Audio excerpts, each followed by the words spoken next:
2019년 5월 12일 하나님께서 저에게 주시는 말씀은 요한복음 17장 3절 한 절입니다. 요한복음 17장 3절 말씀을 봉독에 올리겠습니다. 영생은 곧 유일하신 참 하나님과 그가 보내신 자 예수 그리스도를 아는 것이니이다. 아멘. 오늘 이번 주간에 우리 지역교회 협의회 사경회가 있어서 강사로 오신 김천일 목사님께서 말씀을 전해주시겠습니다. 우리 목사님을 간단히 좀 소개하면 부산대학교 중문과를 졸업하시고 장로회 신학대학 MDB 과정을 마치시고 인도네시아에서 한 8년 정도 선교사로 사역하시다가 대전 제1교회 우리 장로교 통합 역사에 좀 중요한 역할을 했던 그 교회에 지금 15년 전에 부임하셔서 아주 훌륭하게 목회를 하고 계시는 분이십니다. 오늘 말씀을 전하실 때 하나님 은혜가 우리 모두에게 임하기를 축원합니다. 우리 목사님 나오실 때 할렐루야로 인사하고 말씀을 듣겠습니다. 목사님 나오시겠습니다. 할렐루야. 할렐루야. 아멘. 머더스데이를 맞이해서 우리 어머님들의 그런 헌신과 희생을 생각하는 그런 주일입니다. 한국에서는 어버이 주일로 이렇게 하는데 여기 또 파더스데이 따로 있다고 그래서 참 어머니에 대한 그런 부분들을 생각하지 않을 수 없어요. 그런데 제가 와서 우리 목사님께로부터 들으니까 김기준 장로님께서 그런 급작스러운 소천을 당하셔서 온 교회가 큰 슬픔 가운데 충격 가운데 있다는 말씀을 들었습니다. 그래서 저는 참 그런 충격을 받으신 목사님과 온 교우들에게 하나님이 주시는 위로가 필요하다 이렇게 생각을 했어요. 그리고 이런 일을 당할 때마다 과연 사는 것이 무엇이냐, 그리고 신앙생활을 한다는 것은 무엇이냐, 그리고 우리가 가지고 있는 영생이라는 것이 무엇이냐 하는 것을 생각지 않을 수가 없는 것입니다.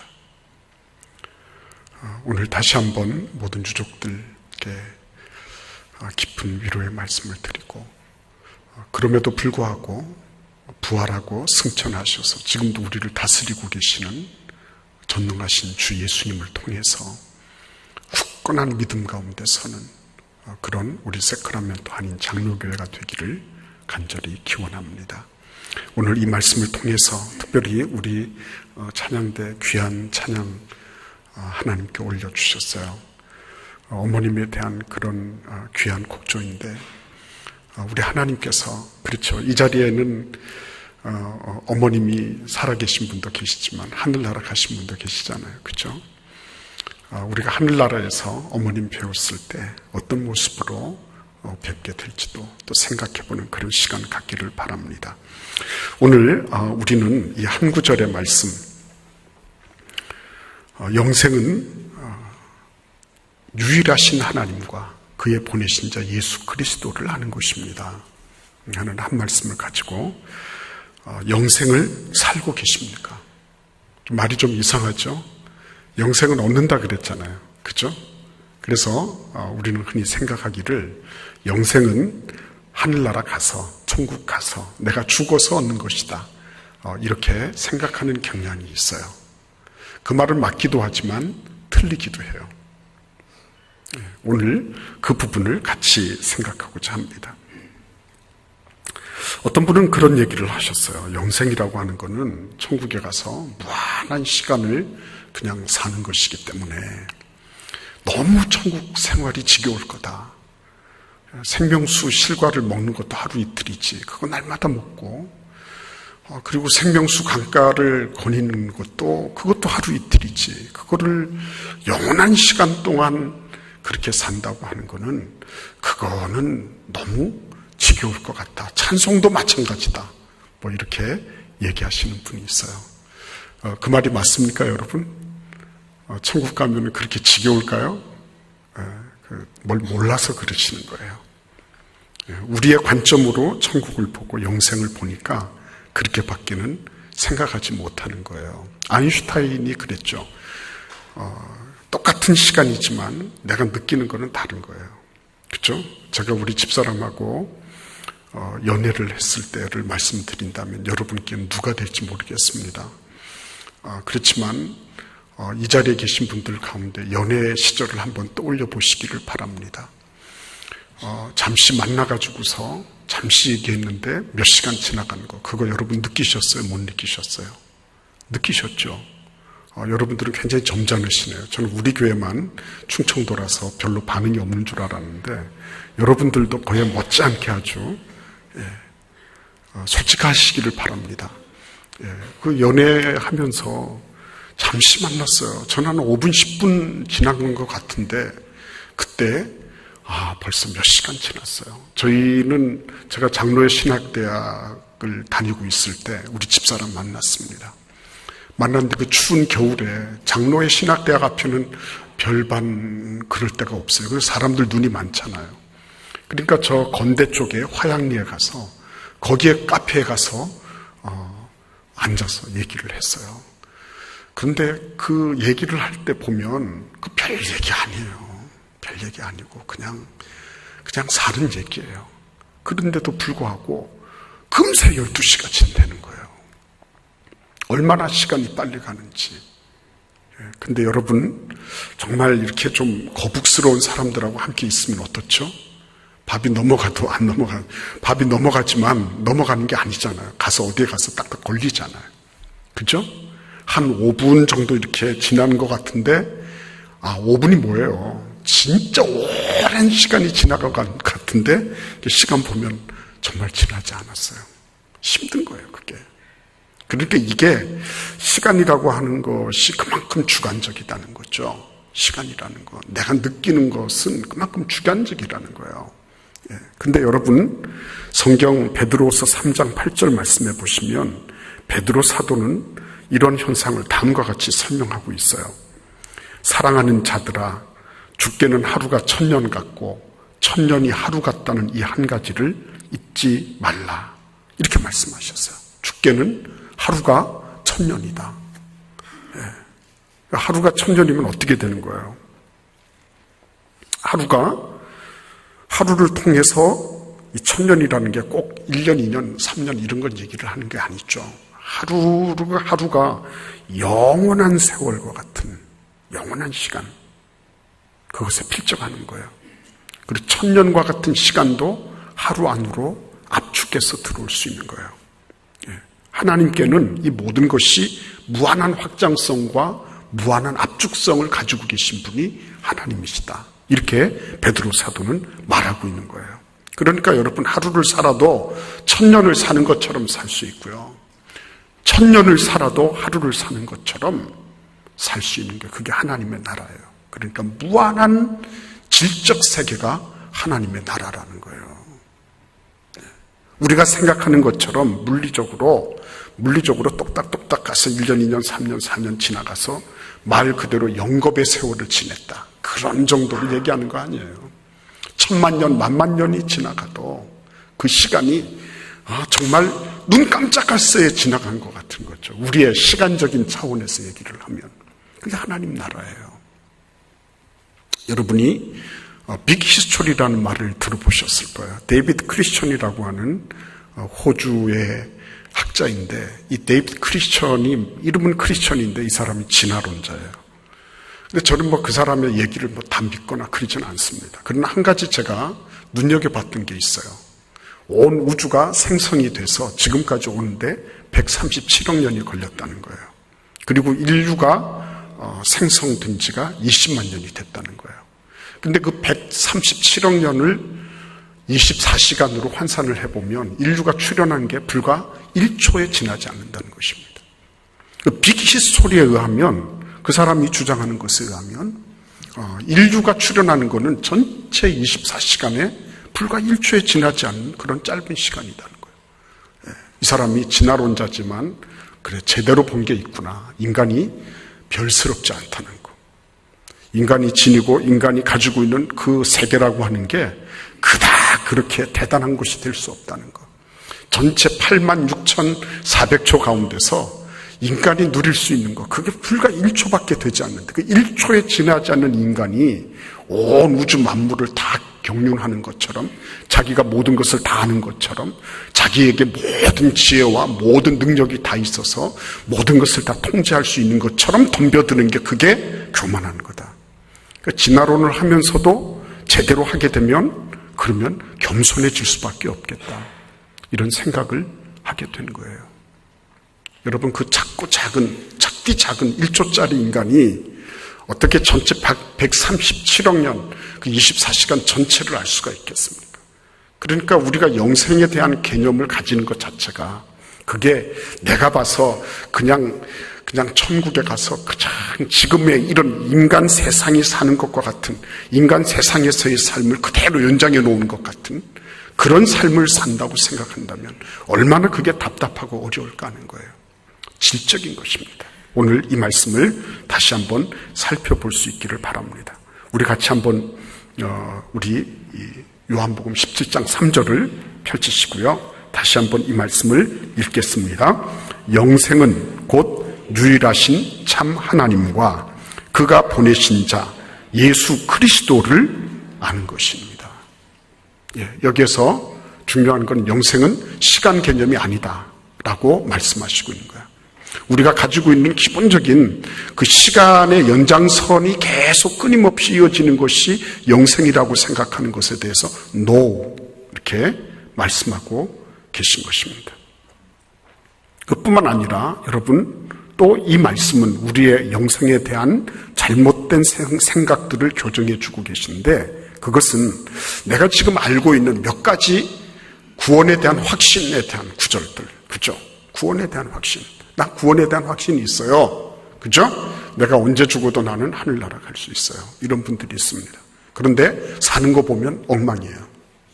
사는 걸 보면.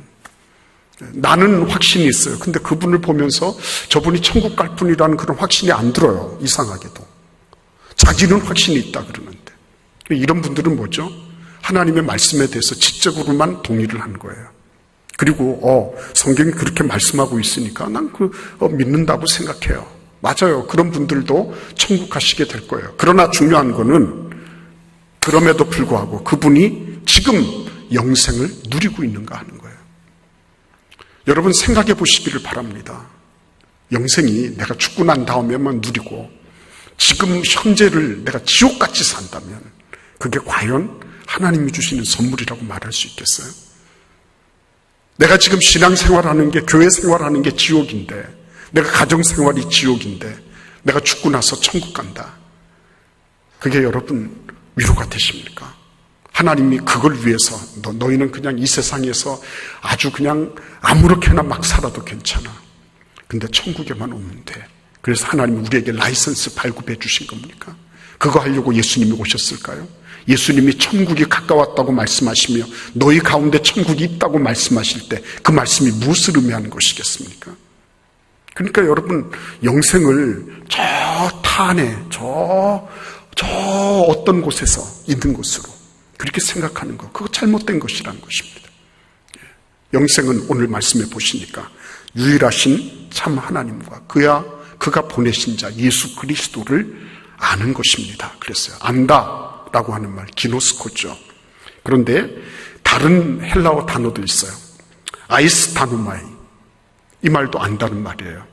도케오, 이 말도 안다는 말이에요. 그런데 아이스타노마이오와 그 다음에 도케오, 이 말은 주로 이론적이고 법리적인 거예요. 관념적인 것입니다. 이론적으로 아는 거예요.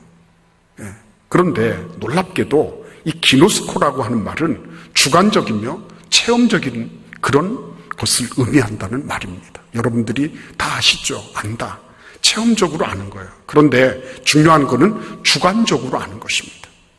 아까도 말씀드렸죠. 주관적으로 내가 느끼는 거예요. 시간이 그 사람하고 나하고 같이 있는 시간, 그거를 그 사람은 모를 수 있어요. 그러나 나는 시간이 너무 빨리 갔어. 아니면 왜 이렇게 시간이 안 가는 거야? 내가 주관적으로 느끼는 거거든요. 그런데 유일하신 참 하나님과 그가 보내신 자 예수 그리스도를 아는 것도 마찬가지예요. 주관적이면서 체험적인 거다. 다른 말로 말씀드리면 관계적인 것입니다. 영생은 관계적인 거예요. 영생이라고 하는 것은 단순한 물리적인 시간의 확장이 아니라 이거는 관계성 속에서 확신되고 관계성 속에서 나타나는 거예요. 거기에서 누리는 거예요. 지금 그러니까 그것을 누리지 못한다면, 그죠? 지금 그것을 누리지 못한다면 참 안타까운 일이 아닐 수 없는 거예요. 예. 여러분 생각해 보시기를 바랍니다. 기노스코란 말은 주관적이면서 체험적이다. 그래서 체험적이라고 할 때는 어떤 거죠?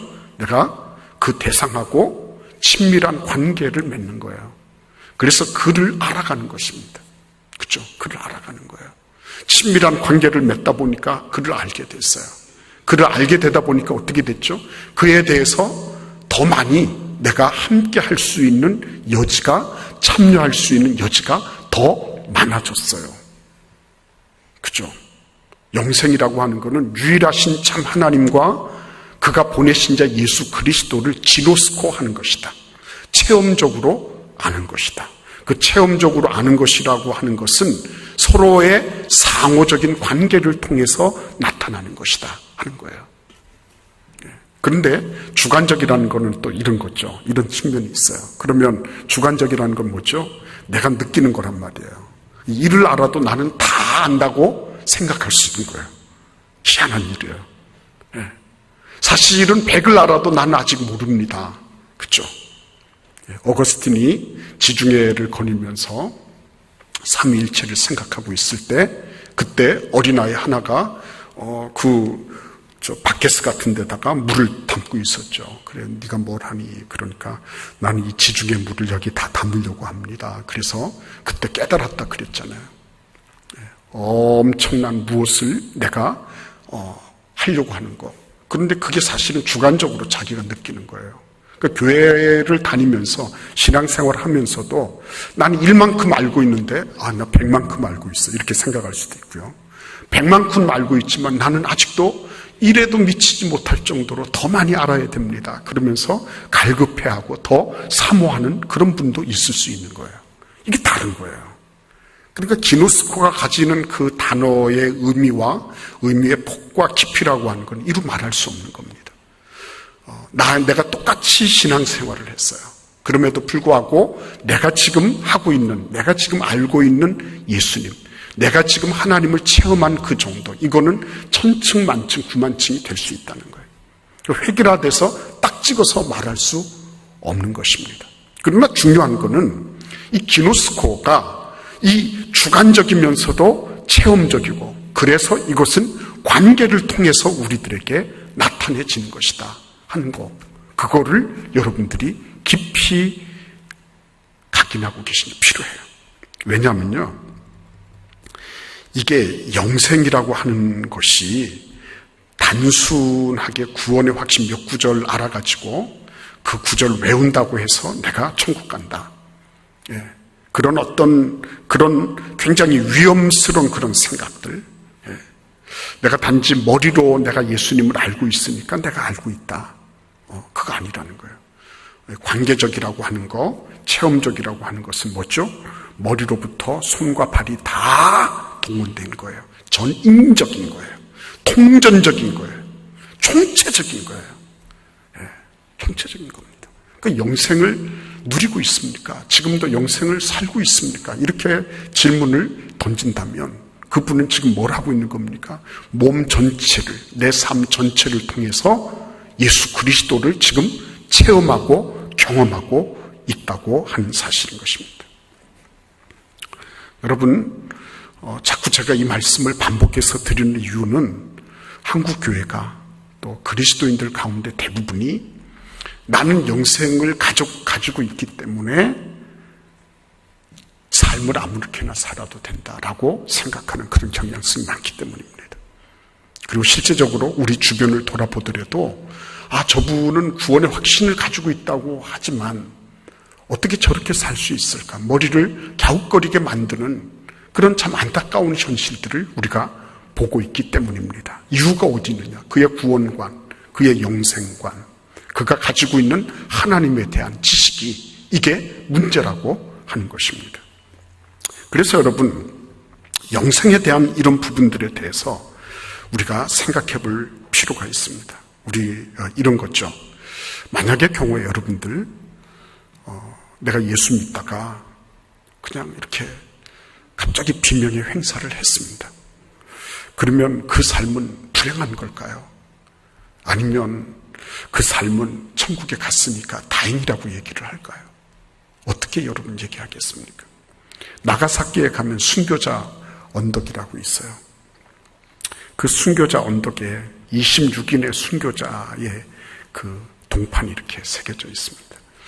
근데 거기 보면 다른 사람들은 다 키가 비슷한데 키가 작은 아이들 3이가 있습니다. 이 아이들이 도쿄로부터 교토로부터 나가사키까지 그 26명 가운데 이렇게 같이 끌려온 사람들이에요. 아이들이에요. 이 아이들이 다른 어른들은 그만하니까 죽는 거다 이렇게 했지만 아이들이 무슨 죄가 있냐 이래서 같이 끌고 가던 형리들이 야 아이들은 가라 그랬단 말이에요.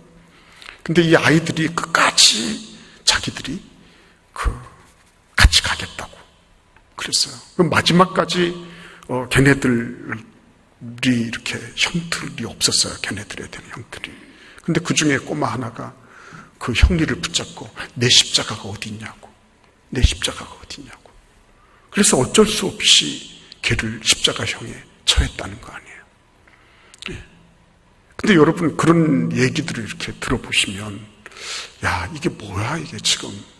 그래도 그 꼬마들은 살아야 될 거 아니야? 이렇게 생각하잖아요. 근데 저는 그렇게 생각하지 않게 됐어요. 우리 저 교역자 가운데 요즘엔 이제 이렇게 가려서 먹는 일이 많잖아요. 근데 이제 우리나라 그 식탁에도 막 이렇게 외국에 이전에 먹지 못하던 그런 고급스러운 그런 그 식재료들이 막 올라오기 시작한 거예요. 예. 근데 그런 걸 이렇게 이제 주변에 이제 그 교역자들은 이렇게 해서 주면 그거 안 먹는데 나 이거 먹으면 오래 살까봐 나 못 먹겠대요. 예, 오래 살까봐 못 먹겠대. 그래가지고 막 덜어내줘 오히려. 예. 그래서 너 정말로 그렇게 빨리 죽으면 어떻게 할래? 그러니까 빨리 죽어도 괜찮아요. 나 빨리 천국 가고 싶어요. 예. 뭐 농반진반이죠. 그렇지만 저는 그런 모습을 보면서 무슨 생각을 하냐면 그래 그렇다. 인간의 진면목이 뭡니까? 인간의 진면목이 죄악에서 태어나가지고 죄악 세상을 살다가 그렇죠? 악의 다툼을 벌이다가 그렇게 가는 거잖아요. 그런데 하나님 앞에서 정말 주 예수 그리스도를 알고 그분과 함께 동행하면서 그분의 은혜 가운데 거하면서 하루를 살더라도 영혼을 사는 것처럼 그렇게 살 수 있다면 그 삶이야말로 얼마나 가치 있는 일일까. 네, 그 삶이야말로 하루를 살아도. 네. 그래서 여러분 하루를 살아도 영혼을 사는 것처럼 사는 방법 그게 뭐겠습니까? 단순하게 내가 영생을 산다고 그렇게 주장하고 그렇게 믿어서만 그렇게 가능하겠습니까? 그게 아니죠. 여러분 하루를 살아도 영생을 사는 사람들의 특징이 있어요. 그게 뭐냐면 자기 일을 쉬는 거예요. 히브리서 4장 10절에서 이렇게 말씀하십니다. 이미 그의 안식에 들어가는 자는 하나님이 자기 일을 쉬심과 같이 그도 자기의 일을 쉬느니라. 아무것도 안 하고 가만히 있는데 하는 것이 아니죠. 자기의 능력, 자신의 지식, 자신의 노력, 자신의 어떤 것들을 내려놓는다는 거예요. 그러면 그 사람은 뭘 하겠다는 겁니까? 하나님이 부어주시는 능력, 하나님이 부어주시는 지혜, 하나님께서 주권하시는 그 일들을 그가 행하게 되는 거예요. 그의 다스리심을 받는 거예요. 그렇죠? 다스리심을 받는 거예요. 창세기 1장 28절에 보시면 이렇게 말씀하시고 있어요. 하나님이 그들에게 복을 주시며 하나님이 그들에게 이르시되 생육하고 번성하여 땅에 충만하라. 땅을 정복하라. 바다의 물고기와 하늘의 새와 땅에 움직이는 모든 생물을 다스리라. 이렇게 말씀하셨어요. 말씀하셨어요. 다스려라.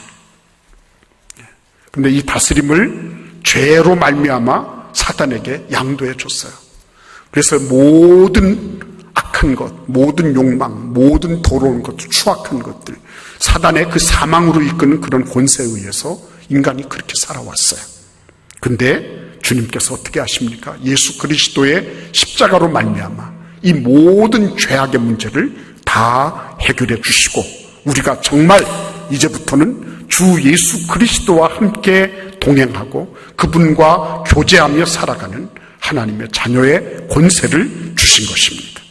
그래서 여러분, 하나님의 사람들, 영생을 누리는 사람들의 첫 번째 특징은 비워놓는 것입니다. 내려놓는 것입니다. 자기 일을 쉬는 것입니다. 쉬고 그리고 난 다음에 다스림을 받는 것입니다. 골로새서 3장 17절에서 무엇을 하든지 말에나 일에나 다 주 예수의 이름으로 하고 그를 힘입어 하나님 아버지께 감사하라, 이렇게 말씀하십니다. 다스림 받을 줄 아는 것입니다. 성령의 인도하심을 받는 것입니다. 순간순간 하나님께서 나에게 말씀하시는 것, 순간순간 주께서 나에게 영감으로 이끄시는 것, 거기에 이끌리는 것입니다. 얼마나 그것이 감사한 일인지 모릅니다. 그것이 불리할 수도 있습니다. 그것 때문에 손해볼 수도 있습니다. 그런데 기꺼이 그것을 감수할 줄 아는 것입니다. 거기 영생의 길이 있는 것입니다. 여러분, 국가의 3요소가 뭐죠? 일단 국민이 있어야 되고, 국토가, 영토가 있어야 됩니다. 그리고 뭐가 있어야 되죠? 주권이 있어야 되는 거예요. 영생을 누리는 사람은요, 예수 그리스도와 그를 보내신 참 유일하신 하나님 아버지를 어떻게 경험하냐면, 예수 그리스도의 그 말씀을 내가 삶 속에 순종함으로 그 예수 그리스도를 알고 경험하고 체험하게 되는 거예요. 내가 아는 만큼, 내가 실행에 옮긴 만큼 그분을 아는 거예요. 내가 그분을 순종해 본 것만큼 내가 그분을 더 깊이 이해할 수 있게 되는 거예요. 그래서 영생을 누리는 것은 그 자체로 만족하는 겁니다. 그 자체로. 내가 하나님의 말씀을 순종한 다음에 그 다음에 그 열매가 어떨 것인가, 그게 아니에요. 하나님의 말씀을 순종한 것 자체가 그것이 영생이에요. 그것이 영원한 삶을 누리는 사람들의 모습이에요. 그 자체가. 이거 하면 하나님이 나에게 복을 주실 것이다. 물론 하나님 복 주시죠. 하나님께서 너 그거 해도 내가 너를 보장해 주지 못하겠다, 이렇게 말씀하신 적이 없어요. 그럼에도 불구하고 우리는 영생의 말씀을, 진리의 말씀을 내가 이 땅에서 수임하고 그것을 수행할 수 있다는 자체가 얼마나 고마운 것인가 하는 것을 뼈저리게, 몸소리 쳐지게 그것을 누리는 사람들이에요. 감히 나 같은 존재, 티끌과 재 같은 존재, 형여도 없이 사라져버릴 존재, 이런 존재에게 하나님이 영생의 말씀을 내가 이 땅에서 실행할 수 있는 기회를 주셨다는 것, 그 자체가 고맙고 감사한 거예요. 나 같은 죄인을 주께서 건져 주셨을 뿐만 아니라 이 땅에 살면서 그 말씀을 내가 이행하고 그 말씀을 내가 순종하고 그 말씀을 내가 이 땅에서 구현해내는 존재로 내가 살아갈 수 있게 된 거, 그 자체가 고마운 거예요. 그 자체가. 저는 많은 성도들을 만나봤어요. 많은 성도들을 만나보고 많은 직분자들을 만나보고 많은 목사들을 만나봤습니다. 목회자들을.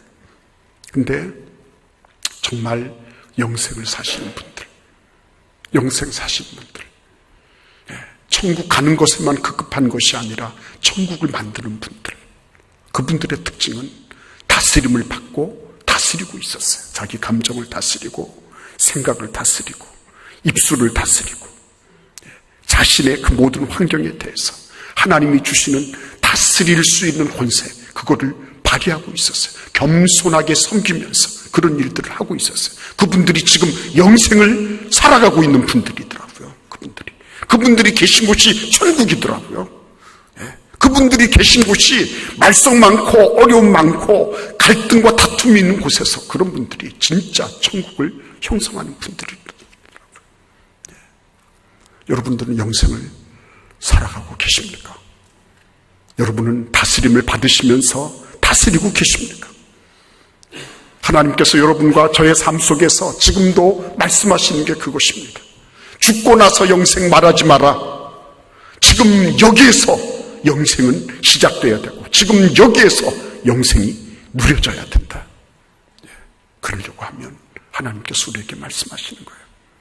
다스려라. 다스려라. 너의 욕망, 죄악된 생각, 잘못된 의식, 하나님 말씀인 줄 알면서도 고의적으로 그것을 회피하거나 지연하거나 불순종하고 있는 거 다스려라 말씀하시는 거예요.